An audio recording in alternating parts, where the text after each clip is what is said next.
Hello, and welcome back to the Marketing Chat Room. I'm here this morning with Todd Gregory. Well, it's morning for me. It's actually afternoon for him over in Houston. He is the Regional Director at Fifth Ring, also the VP of Community Impact at AMA Houston, which is how we got connected through American Marketing Association. And he's on the board of directors with Junior Achievement. Welcome, Todd. Thanks for joining me today. One's a paid job and the others get all my time for free. Exactly. Yeah. We've got to have a good mix of both of those, right? Keep us balanced. Appreciate you inviting me. This is great. I've been watching all of your previous podcasts, and the fact that you selected me, I feel special.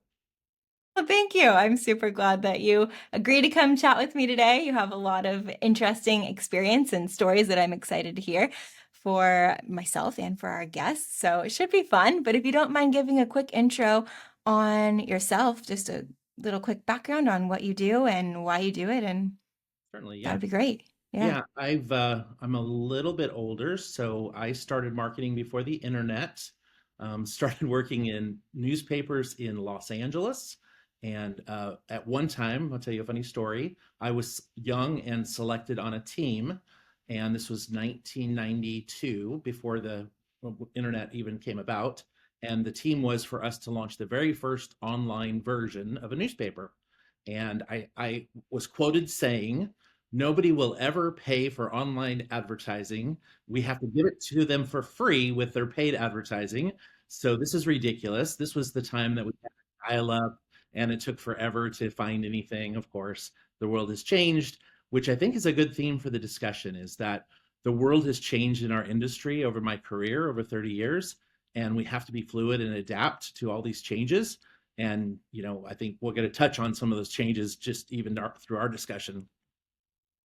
Yeah, definitely. Oh, I'm excited for that. That's cool. That's a fun story, and I can actually relate. So we're in different generations, but I had the same mindset in probably 2009.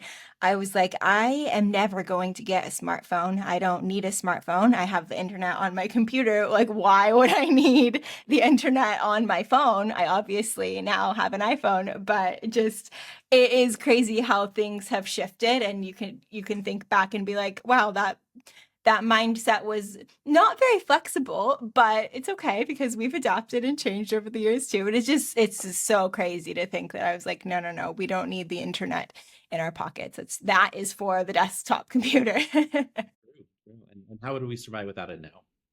I have zero clue. Well, let's kick off this conversation with a couple of my favorite questions. I would love to know, and this can be from any point in history or during your career, but what is one of your favorite advertisements of all time? Sure, yeah. So I grew up in Southern California, and growing up in Southern California, I was about 30 miles east of Los Angeles. So as an example, my next door neighbors, they were on Little House on the Prairie, which was a TV show that was very popular back in the 80s, 70s and 80s. So it was not uncommon to have people that were celebrities that were around us. There was a TV show, and I saw actually a really good documentary around this, around Wendy's, and it was a little old lady, and she said, "Where's the beef?" So she opened up her burger, and she had this little bitty meat in there, and she's like, "Where's the beef?" Well, funny personal story about it is that I played baseball, and my friend's grandmother was the "Where's the beef" lady. So that "Where's the beef" has landed the test of time for many, many years. And Dave Thompson actually has a great story from Wendy's about how he's done marketing and branding to put Wendy's together. He started the drive-through. He started so many great innovations. So the fact that he's responsible for that is pretty impressive.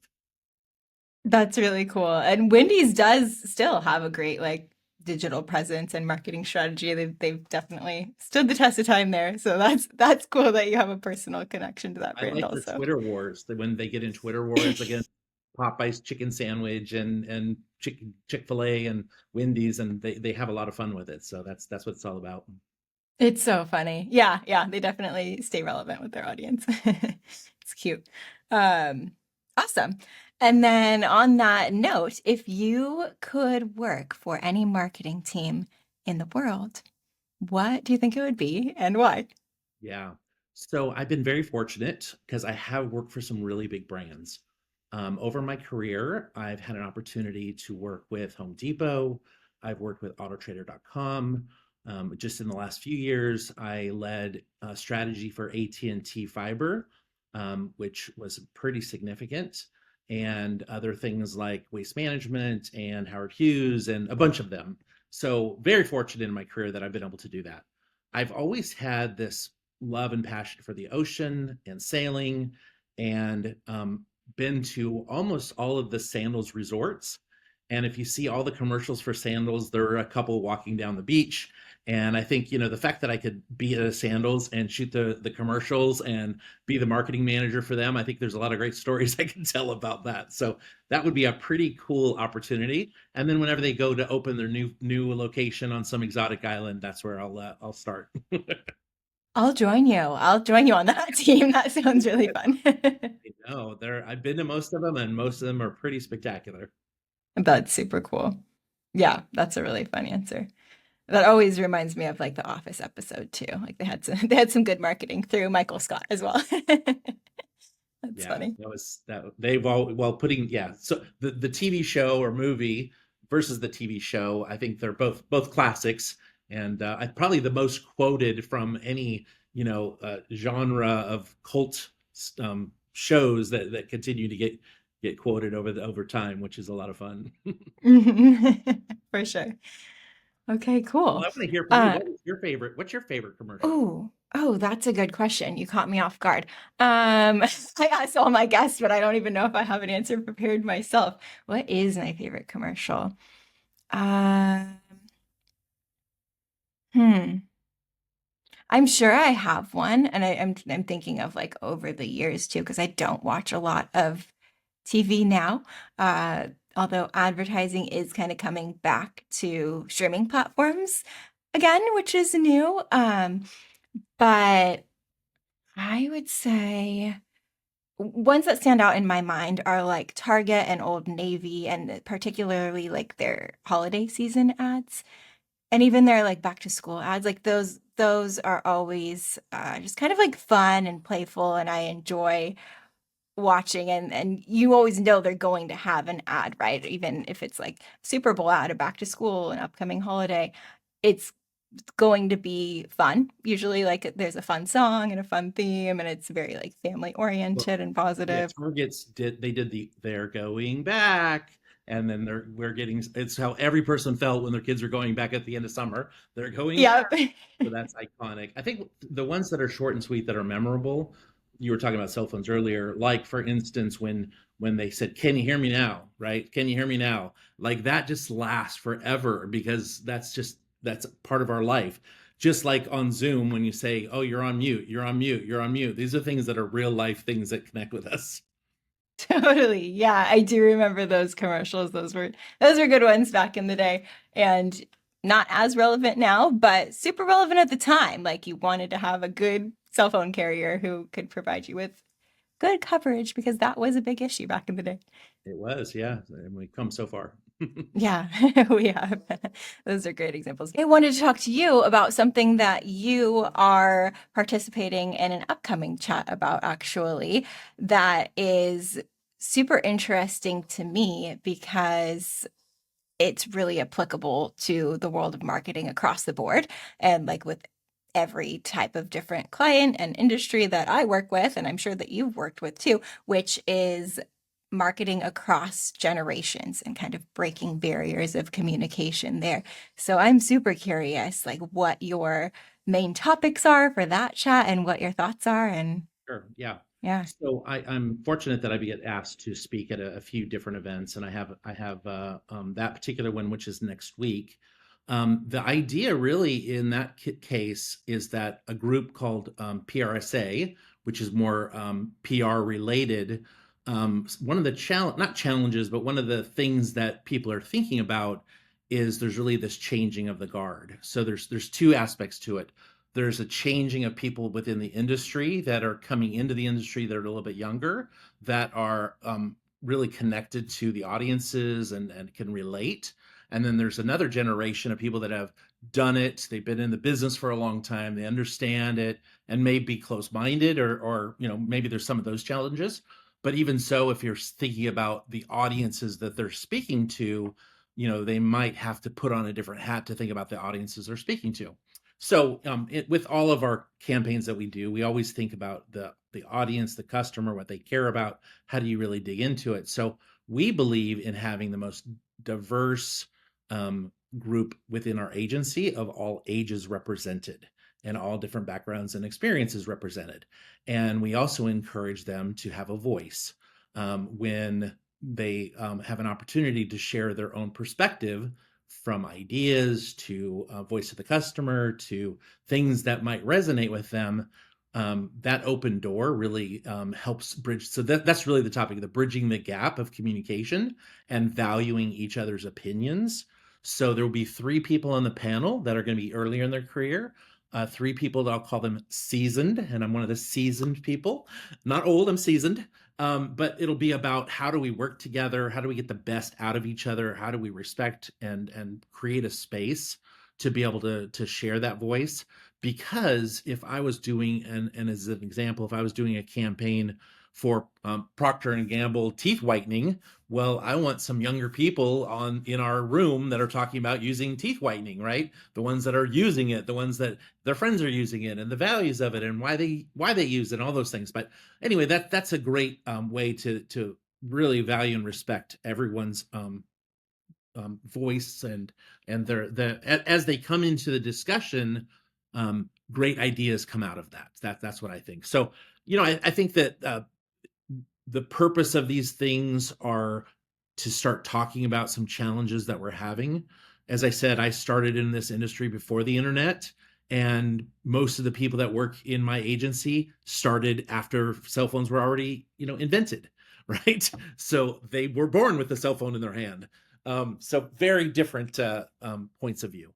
Yeah, absolutely. And for the viewers, let's rewind a little bit. And can you give us a little bit more context about Fifth Ring, what you do there, and then we'll jump into the conversation about the generations.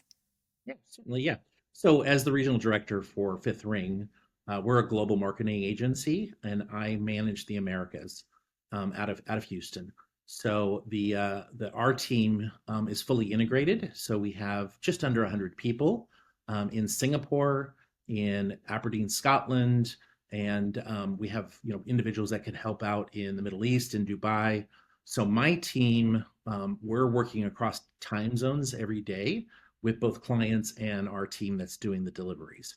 So I've got people on my team that are PR related. I have people that are on my team that are creative. So when we are initially talking to a client, there's usually a big challenge that they're faced with. And in many cases, the challenge is something's happened in their business. So they made an acquisition. Maybe they were bought. Maybe they were launching a new product. Maybe they were going after a new market and adding sales teams to go after that new market. Maybe they had a long history in a certain vertical that they were known for, and that they wanted to pivot into a different vertical. So whenever they have those issues, we identify that and say to them, well, what you really want to do is own your space.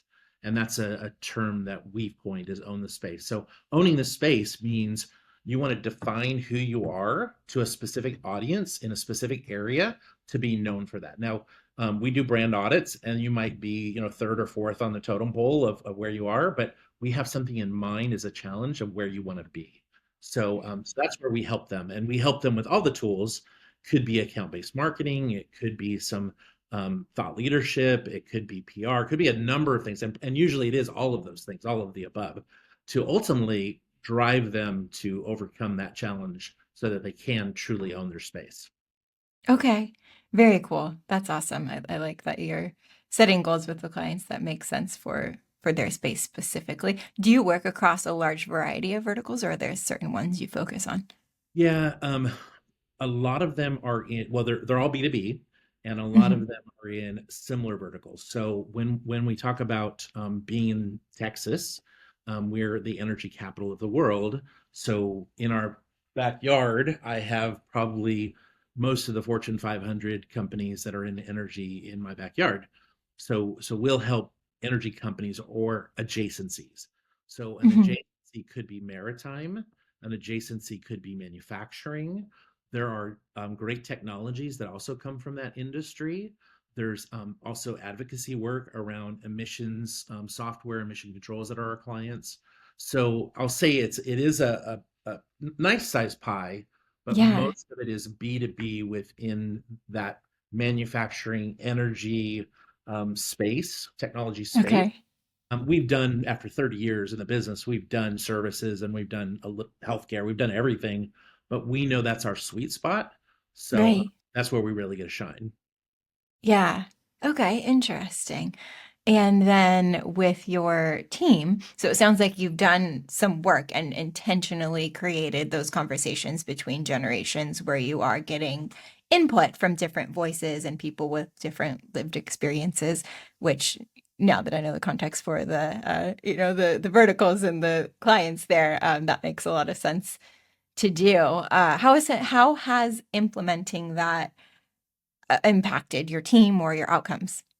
Yeah, I'll say that some individuals that are coming to our team that don't truly understand how hard it is to do B2B marketing um, always have this impression, maybe they're in school or maybe they're early in their career, of I want to go work for some fashion brand, or I want to go work for some beverage brand, or this is going to be fun because I'm going to be at parties and I'm going to go to celebrities. And, I mean, when you say marketing and advertising, it covers a pretty big realm, right?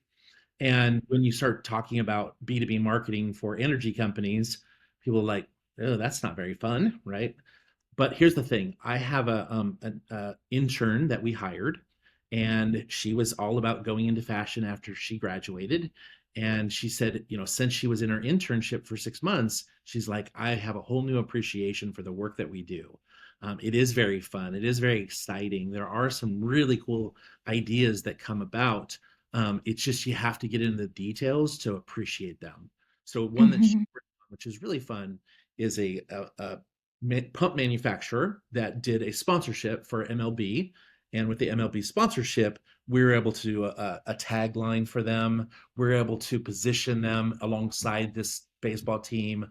We're able to do stadium events and customer events. And there are all those fun things that she thought she was going to get into. But from an initial view, it just didn't seem that fun or sexy. Right. Yeah. No, that totally makes sense. And I think that in B2B marketing, you don't look at it as like, wow, this is a really creative thing to do, but you have to be far more creative when you're talking about marketing within B2B spaces because it's more difficult. It's a different type of work. So that totally makes sense that she ended up really enjoying it because you can kind of bring that mindset of, oh, I want to be really creative and do fun and different and exciting things to a space that, typically isn't seen as fun and exciting. Yeah, 100%. Yeah. And I think that if you have a client that has an open mind and is willing to step out of the boundaries and is willing to listen to our advice, I think that one, it's better for both sides, but two, we can really break through the noise. A lot of people just always do it the same way, and you're just vanilla. But that differentiator is when you're using creative, you're using storytelling, and really breaking out of that mold. We just won 10 awards and won Agency of the Year in November. And one of the things that we did was for a company called Siemens, and we actually used they sell a manufacturing process for breweries Mhm. to be more efficient and to help their streamline their craft beer business. So craft beer's fun, and we could have fun with this.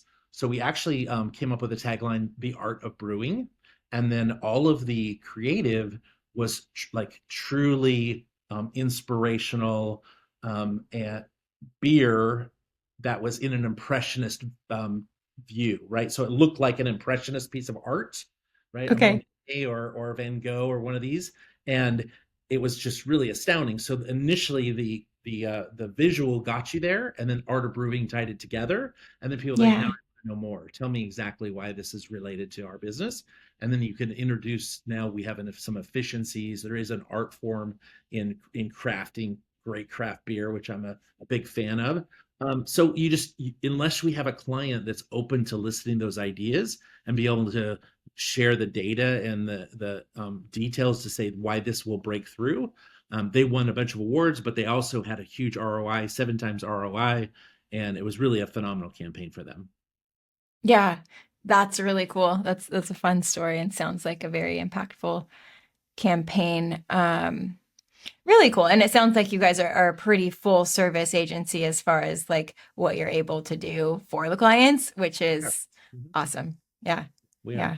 absolutely, and I think that we also have a role to play in educating our clients. We're Hmm. hosting an event here next week, and that event what we do regularly is we bring in some of our senior strategists and bring in some people from our team, and we take on a topic. Sometimes we do it in podcasts, but in other cases we do it as a live event. So the live event that we have coming up, it's called Enhancing ABM through AI. So it's using AI tools to be able to develop personas, to do targeted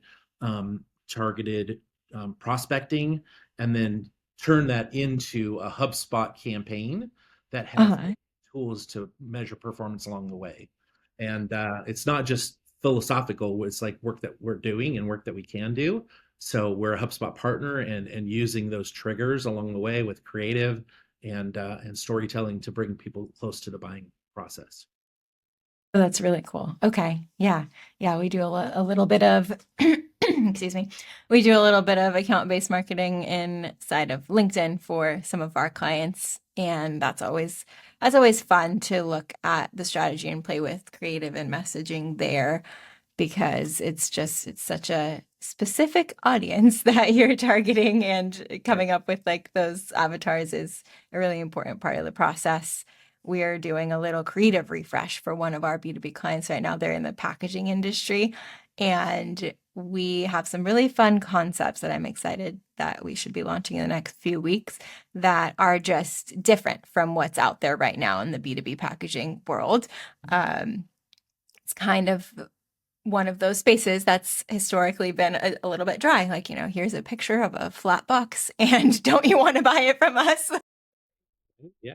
Well, and you have all that space to work with, right? On the box. So Yeah, yeah. that's fun. I'd love to see it. And if you could share anything or a case study. So here's the great thing. We're part of some B2B networks. BBN is one of the networks, and it has over 100 agencies. And we share some ideas across them because an idea that you're using could be an idea that we bring to a client that we have. So Yeah, love the collaboration. If we can make that happen. for sure. Yeah, I love that as well. I come from a background of education, and so the like in my experience, the more sharing, the better. Like it just if it's going to help someone else do their job better, kind of across the board, everyone's going to improve over time if we're sharing ideas, right? Rather than if we're all like competing against each other and trying to one up each other. I think that it's better to collaborate. Absolutely, yes. And I'll be happy. I have a case study for that one I was just telling about. I'll send it to you afterwards. Nice. Yeah, I would love to see that. Very cool. Um, Fun. All right. And then let's talk a little bit about some of your former experiences with various brands, whichever ones you want to talk about, and kind of what has been either challenging there or really rewarding and how that might differ from what you're doing now. Yeah, absolutely. So being in-house is very different than being in an agency. In the agency environment, I could be working on 10 different brands at the same time, or I could be a solo strategist on one brand every single day. So very, very different. But the time that I was working at Home Depot, I was the advertising manager for 200 stores, and that was across the West Coast. So all of California, Arizona, Nevada, and Hawaii. The interesting part about that time is that we were opening a brand new store every 48 hours. Wow. Um, and everyone had a very specific, unique opening by market. So if we were opening one in Sacramento, where you are, which we did, Rancho Cordova, and I opened that store. So we would go and we'd do a photo shoot of the team that worked there. The individuals that work there would actually do the product selection of everything that would be in the ads for their local campaign. We would tie in TV, radio, and print all together, and everything would be talking about the Rancho Cordova store opening. And it was I had a team of 5 people that were just the grand opening team of a team of 40 people. So a lot of personalization, a lot of customization. We did a really fun event for our grand openings where we actually created a key that looked like an orange house that was on the top of the key, and it had Uh-huh. the logo on it. So we would send it out to 10,000 people around the store, and we'd say, "Bring in this key, and we'll cut it for free." So you show up the day of the grand opening, you hand them the key, hand them your house key, and now you have a Home Depot house key that you took with you everywhere. So there were fun things that went along with that, but the challenges are when you're opening. Some days we would open 3 stores on the same day. It was Wow. crazy schedule across a long distance. The Maui store was the #1 attended grand opening store because everybody wanted to go to the Maui store. And the challenges we had with that is that we did photography, and in some cases we flew the products over to Orange County to take the photos of those products. And then we had the same problem of getting product to the island. So there's logistical problems with that. Yeah. While I was there, they opened 27 Lowe's stores in one day. So we had competitors that were coming into the market, and Wow. we had to do things to address that competition. So anyway, so in that world with retail, in that world with the internet was just getting started. We were just starting to work on an e-commerce business. We were segmenting out some of our commercial business, 200 stores. It was a beast. I had a budget of $350 million, and yeah, it was a lot. And Wow. I was 27 at that time. That is a really cool story. How fun. That sounds slightly chaotic, very, very impactful, and a little bit stressful. It was. We had a lot of work to be done in a short amount of time, but the environment was very decentralized. They allowed the people to make decisions. We moved quickly. People were promoted quickly. So it was a great time in my career that helped me think. Now when I'm consulting businesses, I'm thinking of, okay, well, you're the marketing manager. These are some of the challenges you're facing. I've been in your seat, and I can really empathize with some of those issues. Yeah. Yeah, I bet that helps a lot with your current client and your clients in your consulting role because you have been there and you can not only understand what they're going through, but you have the experience yourself. So Like, that's super valuable. yeah, and then on the agency side, I've worked for ExxonMobil. I've worked for a lot of really big multinational, publicly traded companies. Um, I will tell you the for me, the relationship and the impact that I can make on their business in a smaller scale is so much more rewarding. If I'm working for a big company, how much can I really move the needle? Just barely even make a dent in it. If I'm working Mhm. for a family-owned business that is trying to grow and I'm helping them get from here to here to be able to pass that business on to their family or to their kids or whatever that might be, that's much more rewarding for me. That's really the reason that I spend my time in AMA and I spend my time in junior achievement is I get the reward of being able to pass along the information and knowledge that I've gained and then help kids come out of junior achievement and coming into college really looking into our field and to take a career in our field and get educated there. We do something really cool with junior achievement. They have 7 schools that they build a board, they build a CMO, they build a CEO, and they actually launch a product. And from that, they build a marketing plan and they build the product to sell, and then they pitch it to us, and then they actually do an ad campaign, and we help them build that ad campaign. And Uh-huh. of those 7, 4 of them went on to Washington D.C., and one from Houston won that thing. So it was really a cool thing to see these kids take an idea, turn it into a business, and then these are real life experiences that they're going to have when they come out of college to say, I know how Yeah, to start a business. that's really cool. Yeah, and that sounds super rewarding too, to be able to work with those younger people and smaller entities that could use your insight. That's awesome. I love that. I wonder if we have that around here. I'll have to look into it. I actually have It's not a heard of it. nationwide, actually Yeah. it's a global group, and Hmm. I'm certain they have offices out west. Yeah. Okay. Very cool. That's awesome. Um, all right, a couple more questions for you before we wrap up. As far as your career goes, what has been maybe one of your biggest challenges, marketing challenges that you've had to face, and maybe a little story about how you worked to overcome it? Sure, yeah. I think that some of the hardest things are at the end of the day in the agency world, we're just consultants. And, if people listen to us or not as consultants, we believe the process that we developed, and we believe that what we, are recommending is the right solution. But the barriers that come with that, buy-in within the organization, um, financial restraints, a sales team that says we've always done it this way, a CEO that says, I don't really believe in advertising. Half of it works, half of it doesn't, and I don't know which half.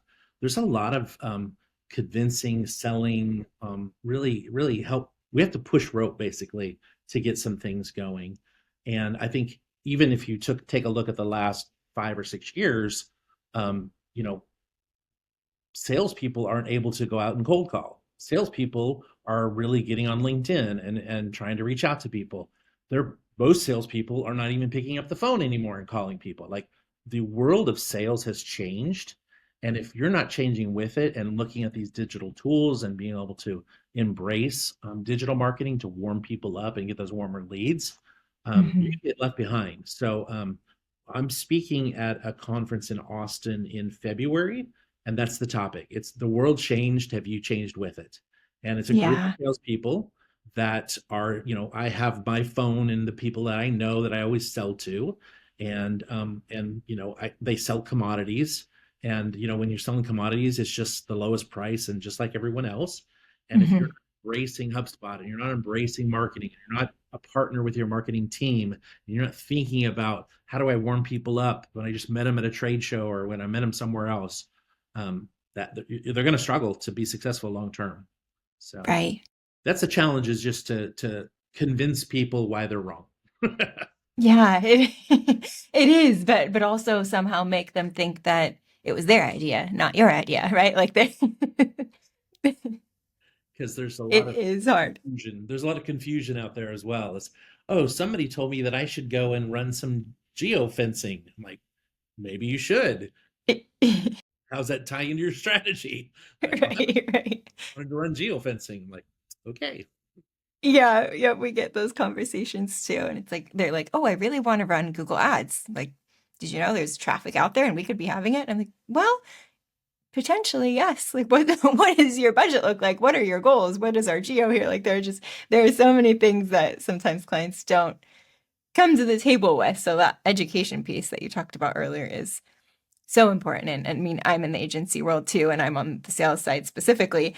So it is a lot of what we do, really, just having those conversations with clients to make sure that before we start any kind of engagement with them, they understand the benefits and the risks of, implementing a digital marketing strategy if it's their first time doing it. And then if they're already running something, kind of how do we optimize that and what are the best practices in the industry given your goals? And also, do you even know what your goals are? There are so many factors that go into making it successful other than just like, we want you to run ads for us.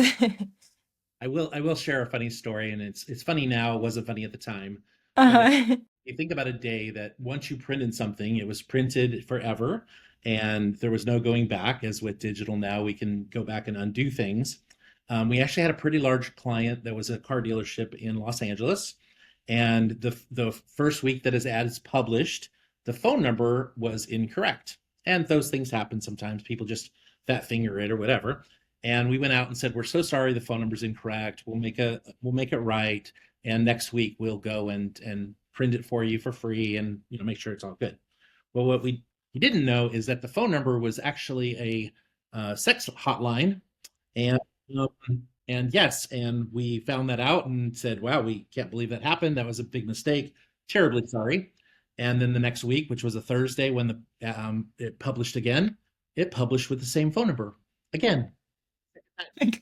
So those are really hard conversations to say. Not only did we make a mistake, we made a mistake twice, and the mistake Mhm. was pretty big because we sent them to a sex hotline.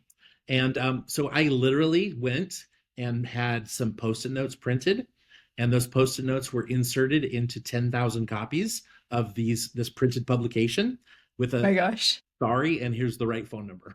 And I did it in like 30 minutes. So yes, it was a disaster. Yeah. You have Wow. to go through those pains to you gotta have some scars. For sure. Yeah. That's how you learn, I guess, about good quality assurance. Yes. Oh, it happens. But yeah, like you said, I mean, it happens all the time. In the digital world, it's much less of an emergency when something like that happens because you can just whoop, delete that one, take the spend away. Yeah. Pause the campaign, whatever it is. Yes. Uh-huh. Totally. So tell me, Kayla, just as far as the topics that you're covering within the podcast going forward, and I'd love to share through my network and share it out there. Is there something that you've kind of had a big takeaway from the discussions that you've been going through with people that have helped elevate your business? Yeah, definitely. And they're a little bit different across the board. I've had a lot of different kinds of conversations about marketing, about networking, about just building, kind of like growing your business. I think the takeaway that matches across every conversation that I've had in some way would be a focus on building relationships. And whether that's you're building relationships because you're in a role like mine where you're looking to sell services that help someone grow their business, or you're working in house with a brand and your goal is to build relationships with potential clients. And it can be in a business to business capacity. It can be in a direct to consumer capacity where you're literally selling like a t-shirt. That relationship component, especially in this digital age, is ultra important because there are so many options out there and there is so much input all the time. Like we're seeing so many ads constantly wherever we go on our phones, on our computers, while we're working, while we're driving. You really can't escape it. So you really have to stand out and be intentional with your advertising in a way that builds a long-term relationship with your potential consumers. So it's not just that brand awareness piece anymore of like, oh, I have seen that thing or that brand or heard of that, term before. But it's really like, I know that brand. I trust that brand. I am on the internet seeing people who work for that brand. It's like you feel more connected in a different way. I think and I'd love to hear your opinion back on this. I think that's something that's shifted over the last couple decades. Yeah, I do think that's true, and I'm completely aligned with you. And we're in the relationship business, so the our clients trust us, and in order to they give us referrals, and we do everything for them. We bend over backwards. I would say that going back to the discussion around bridging the gap, I would say that's one of my biggest fears is that the next generation is not taking the relationships as important as they should be, hiding behind cameras, online, not really delving into, really that face-to-face relationship. Like I go out and go to sporting events with my clients. I play golf with them. We go to lunch regularly. When you take away that, and then you're saying, well, all I'm really getting a value here is just the thing that I'm buying. Where's the real value in the relationship? Then they could get that anywhere. And Right. I'm not saying they can't do it, but I have three kids that are in college, and I know my kids can't. So they really hide behind their phones, hide behind screens, hide behind some of those things, and I just hope it's not a lost art. That's my Yeah. it's not a lost art. Yeah, interesting. That's a good point. It will be. I don't know, curious to see how that plays out over the next few years as that generation moves into their career phase and if they're able to kind of figure it out or if that's something that they almost need to be trained to do in a career capacity by people who've done it before them.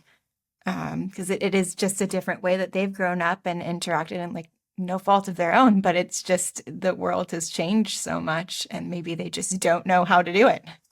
Well, even their friends and their interaction with their friends, they don't talk on the phone. They text each other or Snapchat or whatever it is.